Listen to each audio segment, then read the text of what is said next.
Hi guys, मैं हूं आकाश और आज हम जानने वाले हैं कि आखिर हम इंडियंस टॉयलेट पेपर की जगह पानी का इस्तेमाल क्यों करते हैं। और अगर आप भी अपने नोटों को फोन के बैक कवर में रखते हैं तो गाइस समझ लीजिए आज की वीडियो तो स्पेशली आपके लिए ही बनी है। साथ ही साथ आज की इस वीडियो को पूरा देखकर आप बेहद ही आसानी से 25 लाख रुपए तक कमा सकते हैं। और ये कोई सस्ता प्रमोशन नहीं बल्कि गवर्नमेंट की जिंदा स्कीम है। सो गाइस आज का एपिसोड होने वाला है काफी सारा इंटरेस्टिंग, तो इस वीडियो पर अभी एक लाइक जरूर कीजिएगा। गाइस क्या आपको पता है कि जितनी भी बड़ी बड़ी सेल या बैटरी मैन्युफैक्चरिंग कंपनीज होती हैं उनकी इंडिया और इंडिया से बाहर की पॉलिसीज में जमीन आसमान का अंतर होता है।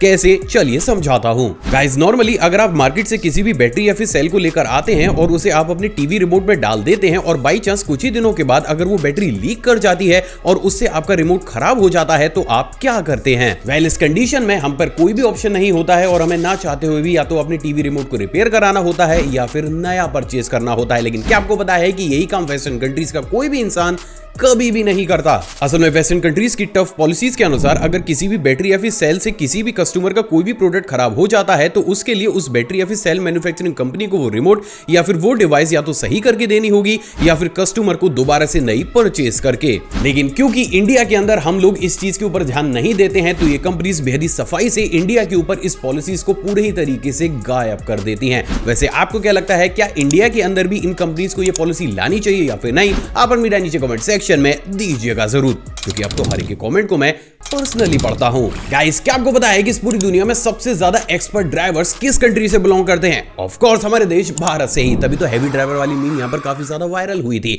क्योंकि गाइस हम ऐसे ड्राइवर हैं जो अपनी गाड़ियों को उन रास्तों से भी निकाल लेते हैं जहां से पैदल चलने वाले लोग भी हजार बार निकलने से सोचते होंगे।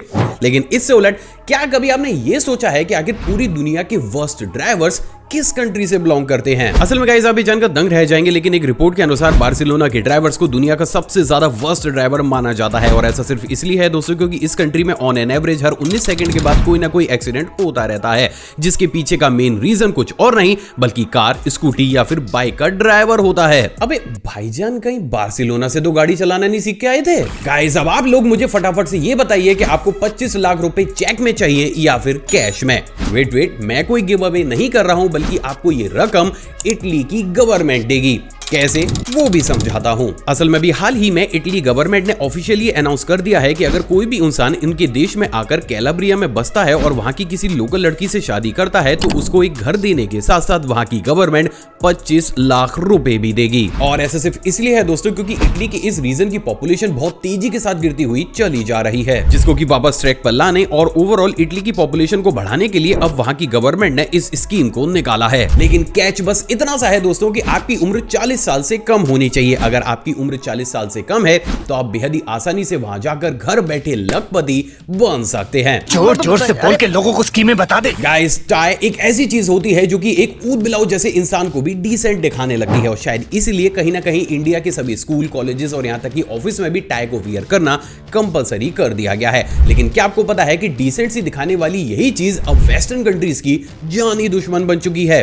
क्यों, चलिए वो भी समझते हैं। असल में प्रेजेंट डेट में बहुत सी वेस्टर्न कंट्रीज ने अपने सभी स्कूल, कॉलेज और यहां तक कि ऑफिस में भी टाई को वियर करने पर पूरे तरीके से बैन लगा दिया है, क्योंकि रिसेंट स्टडीज ये बात पूरी तरीके से साफ करती हैं कि अगर आप डेली बेसिस पर टाई पहनते हैं तो ये आपके ब्रेन में लगभग 7.5% ब्लड फ्लो को कम कर देती है, जिसकी वजह से आपको चक्कर आना, अटेंशन का कम होना और यहां तक कि चीजों को याद रखने में भी परेशानियां होने लगती हैं। सिर्फ इतना ही नहीं बल्कि अगर आप टाई को ज्यादा प्रेशर के साथ वियर करते हैं तो इसका सीधा का सीधा असर आपकी आंखों पर भी होने लगता है। और यही वो सारे रीजन है जिसके चलते हुए अपने यूथ के ब्रेन डेवलपमेंट और ऑफिस में लोगों के कंसंट्रेशन को बढ़ाने के लिए अब बहुत सी वेस्टर्न कंट्रीज ने टाई को वियर करना ही बैन कर दिया है। हालांकि ये चीज एक्चुअली में इंडिया आएगी या फिर नहीं आएगी ये तो कोई भी नहीं जानता है, लेकिन हाँ इस वीडियो को शेयर करके आप इस अवेयरनेस को हर एक घर तक पहुंचा सकते हैं। गाइस आपने सोशल मीडिया पर एक से एक बड़े बवासीर रूबी ट्रेंड्स तो जरूर देखे होंगे, लेकिन आज मैं आपको चाइना का एक ऐसा ट्रेंड दिखाने वाला हूं जिसे देख आपकी रूह तक जरूर कांप जाएगी। असल में चाइना के एक कल्चर के अनुसार वहां के लोग सर्दियों में काफी दिनों तक अपने ही अंडरवियर को पहनकर घूमते रहते हैं, जिसके चलते हुए अब ये लोग अपने 3 से 4 दिन पहने हुए अंडरवियर की माइक्रोस्कोपिक वीडियो को शूट करके उसे सोशल मीडिया पर अपलोड कर रहे हैं, जिसमें ये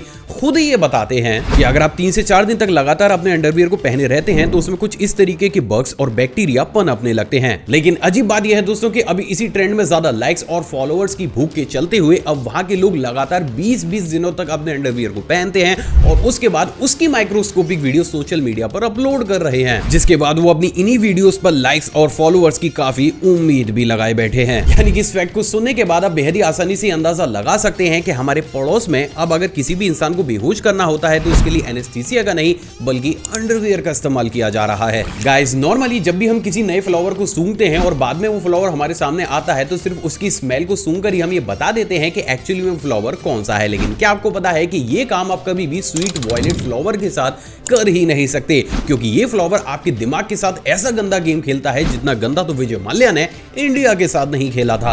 असल में इस फ्लावर का सेंट काफी ज्यादा शार्प होता है, जिसके चलते हुए जैसे ही हमारी नाक के अंदर जाता है ये एक टाइम के बाद ब्रेन को ये सिग्नल भेजता है कि मानो उसे कोई भी स्मेल अब आ ही नहीं रही हो। और एज अ रिजल्ट जब आप शुरुआत में इस फ्लावर को सूंघते हैं तो आपको कुछ देर तक तो इसकी स्मेल आती है, लेकिन उसके बाद इसकी कोई भी फ्रेग्रेंस आपको आना ही बंद हो जाती है। लेकिन कहानी में सबसे बड़ा ट्विस्ट ये है दोस्तों कि इस फ्लावर की सेंट में कुछ ऐसे केमिकल्स भी मौजूद होते हैं जो कि हमारे ब्रेन को कभी भी इस स्मेल को रजिस्टर करने ही नहीं देते। अब इससे होता कुछ ऐसा है दोस्तों कि अगर आप इस फ्लावर को चाहे कितनी ही बार क्यों ना सूंघ ले, आपका ब्रेन हर बार आपको यह कहता है कि आपने सबसे पहली बार इस फ्लावर को कभी सूंघा है। और यही वो सबसे बड़ा रीजन है जिसके चलते हुए पूरी दुनिया का इकलौता ऐसा फ्लावर है जिसे अगर आप 10,000 बार भी स्मेल कर लें तब भी आपको हर बार इसकी फ्रेग्रेंस फ्रेश और नई लगेगी। मतलब गजबी चीज है ये तो।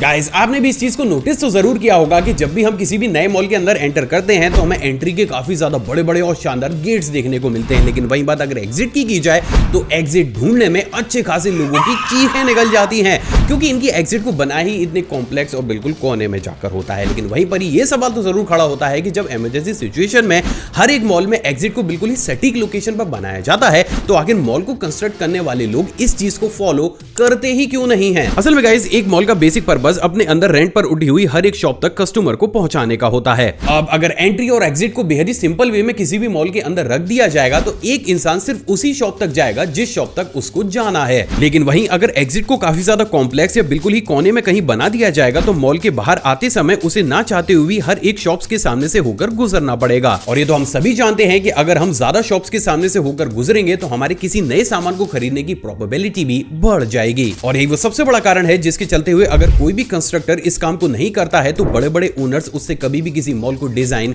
कराते ही नहीं हैं। Strange but true. गाइस, हमें से बहुत से ऐसे लोग हैं जो कि अपने फोन के बैक कवर और अपने करेंसी नोट का मिलन हमेशा करा कर ही रहते हैं, लेकिन क्या आपको पता है कि आपका यही मिलन एक दिन आपका परमात्मा से मिलन जरूर करा देगा, और वो भी मुंह काला करा के। मतलब फोन अगर ब्लास्ट होगा गाइस तो मुंह तो काला होगा ही ना। असल में गाइस, बहुत सी स्टडीज ये बात पूरी तरीके से क्लियर कर चुकी है कि अगर आप भी अपने करेंसी नोट को फोन के बैक कवर में घुसा कर रखते हैं तो इससे ना सिर्फ आपका फोन काफी बड़ी क्वांटिटी में हीट होने लगता है, बल्कि एक टाइम के बाद अगर ये हीट काफी ज्यादा बढ़ जाती है तो नोट में मौजूद केमिकल्स इसी हीट की वजह से आग तक पकड़ सकता है। और ये कोई वही हवाई बातें नहीं है, बल्कि ग्राउंड बेसिस पर बहुत सी बार ऐसा हो भी चुका है, जिसको कि इस वीडियो को खत्म करने के बाद आप ऑलरेडी इंटरनेट पर सर्च भी कर सकते हैं। तो moral of the story is अपने फोन के बैक कवर और करेंसी नोट का हमेशा ब्रेकअप ही करा के रखें। गाइस, नॉर्मली हम इंसान डॉग या फिर कैट को एज अ पेट बहुत बड़ी क्वांटिटी में पालते हैं, लेकिन क्या हो गया अगर मैं आपसे कहूं कि आगे आने वाले समय में हम इंसान डॉग और कैट से कहीं ज्यादा तो चूहों को पालेंगे, क्योंकि आगे आने वाले समय में हर एक चूहा स्टुअर्ट लिटिल जो बनने वाला है, यानी कि दिमाग से एकदम जबरा। असल में आप ये जानकर दंग रह जाएंगे, लेकिन अभी हाल ही में यूएसए की नॉर्थ वेस्टर्न यूनिवर्सिटी में स्पेशली चूहों के लिए ही एक वीआर गॉगल को बनाकर तैयार किया गया है। बेसिकली जैसे ही इस गॉगल को किसी चूहे को पहनाया जाता है उसका ब्रेन एक रिसर्चर के द्वारा कंट्रोल किया जा सकता है। अब इंटरेस्टिंग बात यह है दोस्तों कि सिर्फ इसी टेक्नोलॉजी का इस्तेमाल करते हुए रिसर्चर्स बहुत बड़ी क्वांटिटी पर चूहों को अलग अलग तरीके की ट्रेनिंग दे रहे हैं, जिसमें उन्हें घर के छोटे मोटे इंसेक्ट्स पकड़ने के साथ साथ घर में फैली हुई गंदगी को भी एक जगह बटोर कर इकट्ठा करना शामिल है। अब इंटरेस्टिंग बात यह है दोस्तों कि वीआर गॉगल्स ना सिर्फ चूहों की ट्रेनिंग में हम इंसानों की मदद करेंगे, बल्कि ये चूहों को भी एक एक्स्ट्रा ऑर्डिनरी विजन को देंगे, जिसकी मदद से वो बेहद ही आसानी से एक बार में 360 डिग्री तक देख पाएंगे। हालांकि ये कॉन्सेप्ट है तो काफी ज्यादा अजीब, लेकिन यूएसए में इसकी तैयारी बहुत जोरों शोरों से चल रही है। कॉम्प्लिकेटेड लेकिन सच। गाइस, आपने भी अपने दादा और परदादा के समय से चलते आ रहे इस पार्ले जी बिस्किट को कभी ना कभी तो जरूर खाया होगा, लेकिन क्या कभी आपने ये सोचा है कि आखिर इस बिस्किट के एक पैक को बनाने में कंपनी को कितने रुपए का खर्चा आता है? वेल आपने नहीं सोचा होगा, क्योंकि इसकी कोई भी इंफॉर्मेशन कहीं पर भी अवेलेबल है ही नहीं। असल में गाइस जिस पैकेट को मार्केट में 5 रुपए का बेचा जाता है, उस पैकेट की होलसेलर को कॉस्ट 4 रुपए 35 पैसे पड़ती है। अब अगर थोड़ी सी और रिसर्च की जाए तो आपको ये मालूम पड़ेगा कि पार्ले जी अपनी मार्केटिंग पर अपने रेवेन्यू का स्टेट 12% खर्च करता है, जो कि स्टेट हुआ 5 पैसे। इसके बाद raw material, packaging, distribution, rent, labour और इन सब की कॉस्ट मिलाकर पार्ले जी बिस्किट की कॉस्ट पड़ती है 3 रुपए 80 पैसे। और इसलिए पार्ले जी हर एक सिंगल बिस्किट पीस पर बचाता है सिर्फ 5 पैसे। ध्यान रखिएगा, यहाँ पैकेट की बात नहीं कर रहा हूँ, सिंगल एक बिस्किट की बात कर रहा हूँ। यानी कि टेक्निकल बेसिस पर पार्ले जी को इस बिस्किट को बेचने में ज्यादा प्रॉफिट होता ही नहीं है, लेकिन क्योंकि ये बिस्किट अपने आप में पार्ले जी की पहचान बन चुका है, तो इसका इस्तेमाल करके वो दूसरे प्रोडक्ट की मार्केटिंग बेहद ही आसानी से कर लेते हैं। और यही सबसे बड़ा कारण है जिसके चलते हुए ना ही इस बिस्किट की कॉस्ट को कभी बढ़ाया जाता है, ना ज्यादा प्रॉफिट होने की सिचुएशन में इसे बंद किया जाता। Moral of the story is नाम बिकता है बाबू भैया। गाइस क्या आपको बताया कि अभी हाल ही में 13 नवंबर साल 2023 में जापान के एक टैक्सी ड्राइवर को सिर्फ इसलिए अरेस्ट कर लिया गया क्योंकि उसने अपनी गाड़ी को एक कबूतर के ऊपर चढ़ा दिया था। पर क्यों? असल में गाइस जापान के वाइल्ड लाइफ प्रोटेक्शन लॉ के अकॉर्डिंग अगर आप किसी भी बर्ड या फिर एनिमल पर अपनी गाड़ी को चढ़ा देते हैं तो आपको सीधा का सीधा जेल में डाल दिया जाएगा, क्योंकि जापान के इस लॉ के अनुसार हर एक बर्ड और एनिमल को अपनी प्रोटेक्शन का हक उतना ही है जितना हम इंसानों को है। और उस कंडीशन में अगर लापरवाही करते हुए कोई भी इंसान किसी भी बर्ड या फिर एनिमल को हार्म पहुंचाता है तो उसे भी वही सजा दी जाती है जो एक्चुअली में एक इंसान को हार्म पहुंचाने पर दी जाती है। एंड ऑनेस्टली इस सेक्टर में आपको तो पता नहीं, लेकिन हाँ जापान ने मेरा दिल जरूर जीत लिया है। गाइस क्या आपको पता है कि अर्थ से जितनी भी सैटेलाइट्स को लॉन्च किया जाता है वो हमेशा ही वेस्ट से ईस्ट की तरफ मूव करती हैं। लेकिन आखिर ये सवाल तो जरूर खड़ा होता है कि जब स्पेस इतना ज्यादा बड़ा है तो ये सैटेलाइट्स एवं किसी भी डायरेक्शन में ऊपर जाकर मस्त गेड़ियां क्यों नहीं मार पाती? असल में गाइस इसके पीछे का सबसे बड़ा रीजन हमारे अर्थ का रोटेशन है। असल में गाइस जैसे कि हम सभी जानते हैं कि हमारी अर्थ अपने एक्सिस पर वेस्ट से ईस्ट की तरफ एक लूप में बेहद ही तेज स्पीड के साथ घूमती रहती है और इसकी घूमने की स्पीड लगभग 1600 किलोमीटर पर आवर की होती है। अब अगर इस कंडीशन में हम सैटेलाइट को एक सर्टेन एंगल पर रखकर लॉन्च कर दे तो सैटेलाइट को इनिशियल मूवमेंट तो अर्थ का यही रोटेशन बेहद ही आसानी से दे देता है। इट्स जस्ट लाइक कि आप एक थ्रेड से एक बॉल को बांधकर उसे तेज तेज हवा में रोटेट करना शुरू कर दें। After a certain time period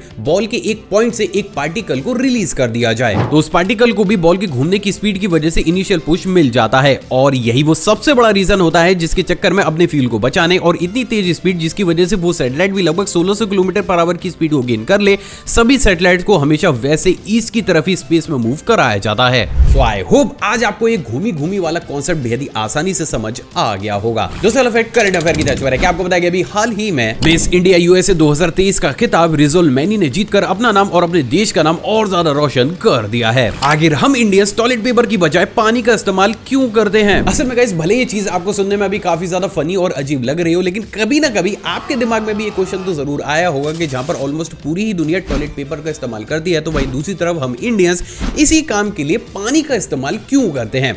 असल में गाइस इसके पीछे दो सबसे बड़े लॉजिकल रीजन मौजूद है। असल में गाइस बात अगर पहले कारण की जाए तो वो है इंडियन कल्चर। असल में हमारे इंडियन कल्चर में पानी को शुद्ध करने का एक परफेक्ट एलिमेंट माना जाता है और इसलिए ऑलमोस्ट सभी चीजों की शुद्धि में पानी का इस्तेमाल भी किया जाता है। अब क्योंकि पुराने समय से ही पानी को हाइजीन से जोड़कर देखा जाता है तो हमारी पर्सनल हाइजीन के लिए भी शुरुआती दौर से अभी तक लोग सिर्फ और सिर्फ पानी का ही इस्तेमाल कर रहे हैं और इसके कहीं ना कहीं काफी अच्छे रिजल्ट्स हमें हर साल देखने को भी मिलते हैं। क्योंकि बात अगर वेस्टर्न कंट्रीज की जाए तो सिर्फ ह्यूमन पूप इन्फेक्शन की वजह से ही हर साल वहां पर बहुत ही ज्यादा सीरियस केसेस हमें देखने को मिलते हैं। लेकिन वही बात अगर इंडिया की जाए तो यहां पर इन तरीके के इन्फेक्शन होना लगभग ना के बराबर होता है और उसके पीछे का एकमात्र कारण होता है और वो है सिर्फ और सिर्फ टॉयलेट पेपर की जगह पानी का इस्तेमाल करना। तो वही दोस्तों अब बात अगर दूसरे कारण की जाए तो वो है क्लाइमेट। असल में गाइस बात अगर वेस्ट की जाए तो वहां पर मौजूद ऑलमोस्ट सभी कंट्रीज का climate as compare to India 12 महीने या तो काफी ज्यादा ठंडा होता है या फिर नॉर्मल अच्छा खासा ठंडा। तो जो कंट्रीज जो काफी ज्यादा ठंडी होती हैं वो फ्रेश होने के बाद कभी भी पानी का इस्तेमाल करती ही नहीं है। क्योंकि गाइस ऑनेस्टली ये प्रैक्टिस आजकल की तो है नहीं, ये काफी लंबे समय से चलती हुई आ रही है और ये तो बात हम सभी को पता है कि इनिशियल स्टेज पर हम इतने ज्यादा एडवांस तो थे नहीं कि सिर्फ इसी काम के लिए बार बार हम पानी को गर्म कर सकें और इसलिए भी वो लोग शुरुआती दौर से ही पेपर का इस्तेमाल करते हुए आ रहे हैं। साथ ही साथ अगर आप उनकी ज्योग्राफिकल कंडीशन पर भी नजर डालेंगे तो आप ये पाएंगे कि इन सभी कंट्रीज में लकड़ी लकड़ी बेहद ही आसानी से अवेलेबल होती है। और ये तो हम सभी को पता है कि टॉयलेट पेपर भी लकड़ी का इस्तेमाल करते हुए बनाया जाता है और ये भी सबसे बड़ा कारण है जिसके चक्कर में आपने इस चीज को नोटिस किया होगा कि वहां पर जितने मकानों को भी बनाया जाता है वो भी ज्यादातर वुड के होते हैं, जबकि इंडिया में वही चीज सीमेंट की होती है। और ये भी एक बहुत बड़ा रीजन है जिसके चलते हुए इस दुनिया के बहुत से देशों ने मजबूरी के कारण पानी की बजाय पेपर या फिर टॉयलेट पेपर का इस्तेमाल करना शुरू किया। हालांकि इस चीज के पीछे और भी काफी ज्यादा रीजन हो सकते हैं, लेकिन ये दो सबसे बड़े ऐसे लॉजिकल रीजन हैं जिसकी वजह से आप ये कह सकते हैं कि फॉरेन कंट्रीज में जहां पर टॉयलेट पेपर का इस्तेमाल किया जाता है, तो वही बात अगर इंडिया की जाए या आसपास की कोई कंट्रीज की जाए तो वहां पर पानी का।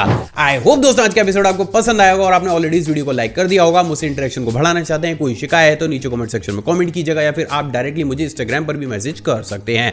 एक और फ्रेश कमाल एपिसोड में आप सभी से दोबारा मुलाकात होगी दोस्तों। जय हिंद। और हां, जाने से पहले आप इन वीडियोस को भी चेकआउट जरूर कीजिएगा।